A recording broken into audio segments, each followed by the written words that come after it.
We just have to think 14 moves ahead, that's all. So Apple Intelligence is finally here, and it's about time. I mean, how long has it been now? It's been 84 years.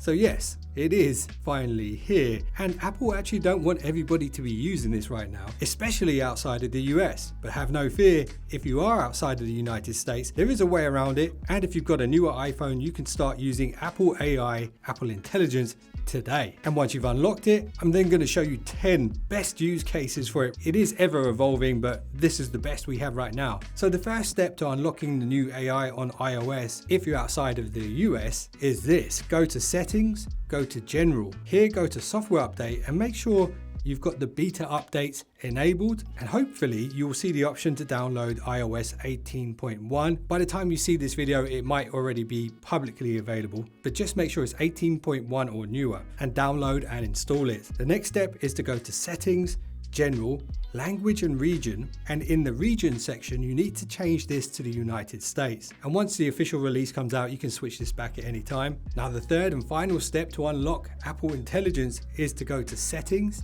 Apple Intelligence and Siri, and in the Siri request submenu, change the language here to United States, and this is a very important setting to change. Now on this page at the top, you should see the option to trial run Apple Intelligence. Again, this might look different if it's been publicly released by the time you see this video. You have to request to join the program, and you may need to wait around half an hour after making the request for it to finally kick in. Now once your device has been approved, you're now good to go. So are you ready? Here are the top 10 Apple Intelligence things to try right now. And here we go. So nobody likes a photo bomber. Well, now with the power of AI, you can erase those pesky people from existence in your photographs in seconds. Here's how to do it. Open your Photos app, bring up a photo that needs fixing. Now hit the icon with the 3 lines and the dots on it. And in the options across the bottom, you should see the new cleanup tool. When you hit this, your iPhone will auto detect people in the frame that can be removed. So just tap on those glowing areas and remove them. Now, if there's anything left behind that needs cleaning up, you can zoom in and draw over those and remove them that way. And if there's any objects in the picture that you don't like the look of, you can also draw around those, and it will use AI to remove them and fill in the gaps. So now you don't have to be a pro photographer to get a perfect picture. Tip number 2.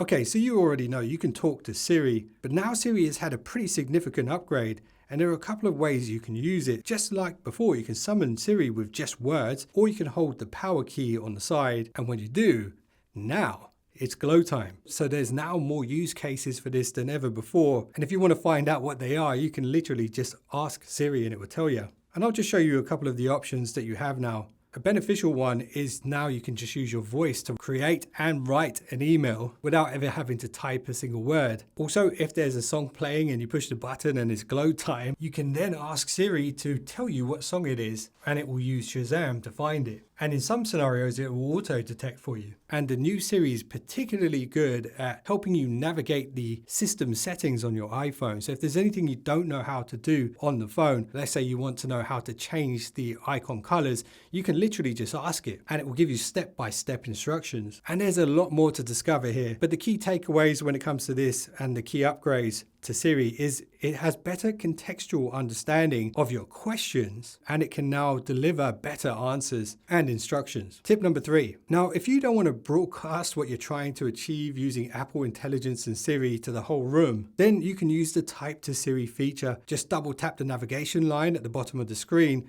on whatever page you're on, and then you can just type away. And Type to Siri is a great way to explore what Apple Intelligence can do, because as you begin to type, it starts to auto predict what you might be trying to write, and it might even pop up with some new stuff that you didn't even know existed. So definitely play around with it. Number 4. Now, writing on the iPhone has leveled up thanks to Apple Intelligence writing tools. So let's say you're trying to get a day off work and you manage to piece together an unconvincing and unprofessional email. Well, before you send it, I'd recommend you use this, because you can instantly improve it in several ways, and this will reduce the risk of your boss reading the email and then saying, Liar, liar, your pants on fire. Simply highlight the text that you need to fix, and then you will see the new writing tools option, and you will see the option to proofread it, which will check it for grammar, and you will also see the rewrite option here as well. And if you're working with large amounts of text, for example, someone else's homework, you can use it to create summaries or key points, lists, and even tables. So I'm sure this could be a very useful tool. Now this is a new improvement, but it's a subtle one and it will improve over time. So next time you receive a message from somebody using the default Apple Messenger app, you might see AI suggestions glow up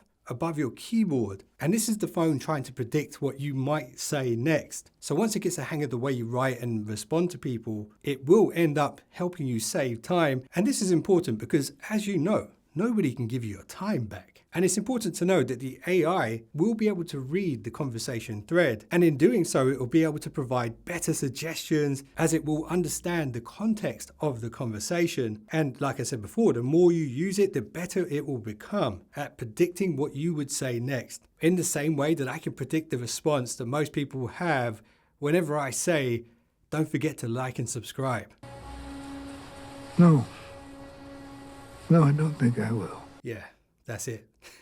Tip number 6. Isn't it annoying when you receive a phone call from a company, for example, and they immediately tell you that your calls are being recorded? I don't know about you, but that instantly puts me on the back foot, so to speak. Well, now with Apple Intelligence, if that does happen to you, you can fight fire with fire and record them also. And you can record pretty much any call for that matter. To use this, next time you're on a phone call, you'll see the little audio wave icon in the top left corner of the screen with the little record button over it. Now, when you use this, the person on the other side will hear Siri telling them that they are now being recorded. And the great thing about this is if that person one day turns around and says that they didn't say something, you can be like, Yes, you did. Yes, you did. and then playing back that recording.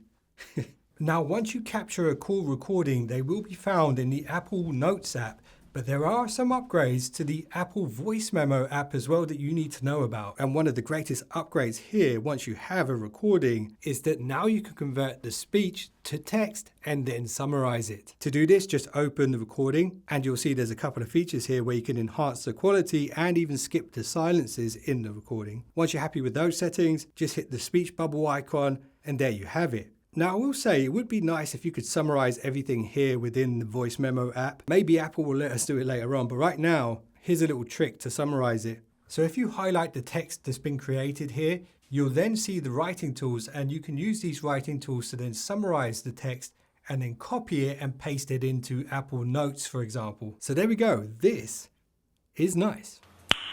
Nice. You know, time is of the essence, and this new Apple Intelligence tool can help you save it. This trick works within Apple's email app. And the question is, why read a long, elaborate email when you can simplify it and quickly get to the point using AI? Simply open an email, and as long as there's enough text in that email, you'll see the summarize tool at the top. Just tap that, and then straight away you'll get a pretty good idea of what that email is all about without having to read the whole damn thing. Something else you'll notice here when using the email app is the intelligent suggestions. Just like the ones that I showed you in the text message app, they will begin to show up here in the email app as well, and it will try to predict your responses, ultimately to help you save time. Now, I'm probably wasting my time saying this, but did you like and subscribe already? No.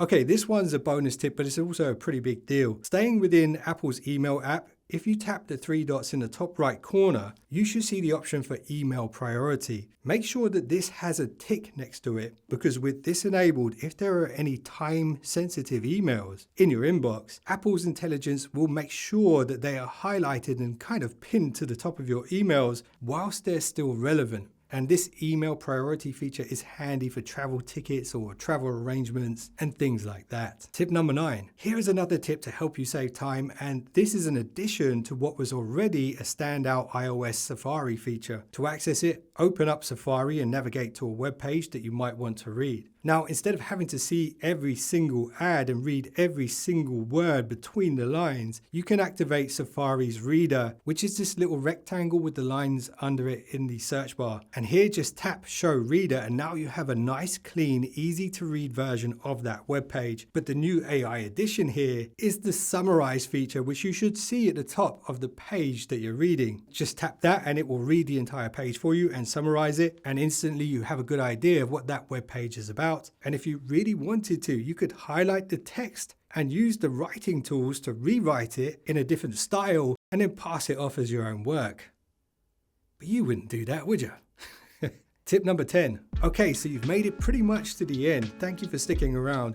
Here's the 10th tip. If you've been an iPhone user for a long time, you probably have years and years of photos and videos on your device. Well, if you do, you're gonna like this one. Open up your Photos app, scroll down, and you'll see a new option in the Memories section. It's called Create a Movie Memory. Here you can describe the memory that you want it to create for you. And here you can add people's names and locations or types of scenery, and it will then use AI to scan your entire photo library and create a nice little slideshow based on your description, and it will kind of merge photos and videos together. This could be very useful for social media or just a great way to relive some of those good old memories. Now, before you go, I do have one more bonus tip for you guys, and this one's very important and it will help you be less distracted with the help of AI. So to enable this mode, all you need to do is bring down your control center, and in the focus mode section, if you hold your finger down on this, you'll have this new option here, which is called Reduce Interruptions. Now, if you want to customize what this does, if you jump into the settings, it gives you a brief explanation of how this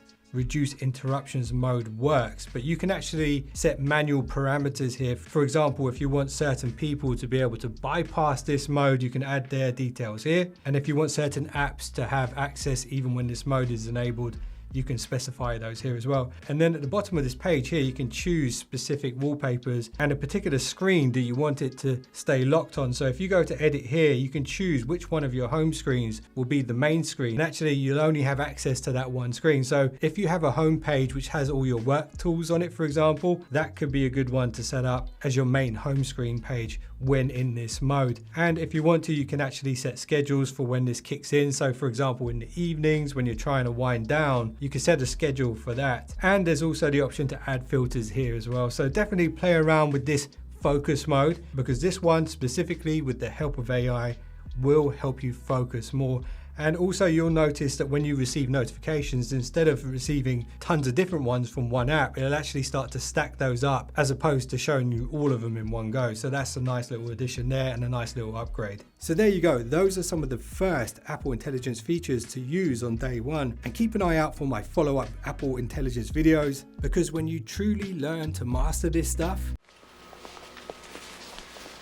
You're gonna be a bad mother. appreciate you guys. If you just subscribed, you're now one of the finest subscribers known to man, and I will see you in the next one. Don't be late.